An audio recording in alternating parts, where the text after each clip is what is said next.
নমস্কার বন্ধুরা, আমার চ্যানেলে আপনাদের স্বাগত। আপনারা কি জানেন স্মৃতি লোপ পেয়েছে পর্ণার? সৃজনকে ভুলে গিয়ে এবার কাকে বিয়ে করবে নিমফুলের মধুর নায়িকা? জি বাংলার অন্যতম জনপ্রিয় ধারাবাহিক হলো নিমফুলের মধু। প্রথম থেকেই এই মেগা দর্শকদের নজর কেড়েছে।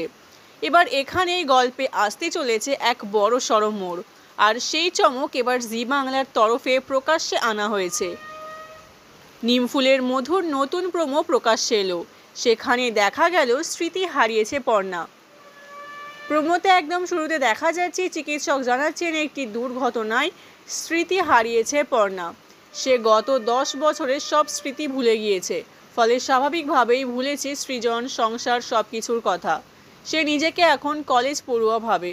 তার মন পেতে নতুন করে নতুন রূপে তার সামনে ধরা দেয় সৃজন। পর্ণা জানায় সৃজনের বাড়ির সবাইকে দেখে সে জানাবে যে সে সৃজনকে বিয়ে করবে না। সৃজনের সঙ্গে শ্বশুরবাড়ি আসে পর্ণা, এসে দেখে বেড়া দিয়ে বাড়ি ভাগ করা।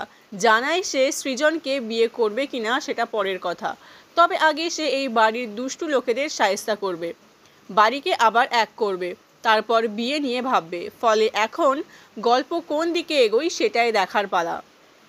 নিমফুলের মধু ধারাবাহিকটি রোজ রাত 8টা থেকে জি বাংলায় সম্প্রচারিত হয়। এখানে মুখ্য ভূমিকায় পল্লবী শর্মা এবং রুবেল দাস আছেন। তো বন্ধুরা, এরকম নিত্য নতুন খবর পেতে চ্যানেলটিকে অবশ্যই সাবস্ক্রাইব করে সঙ্গে থাকুন।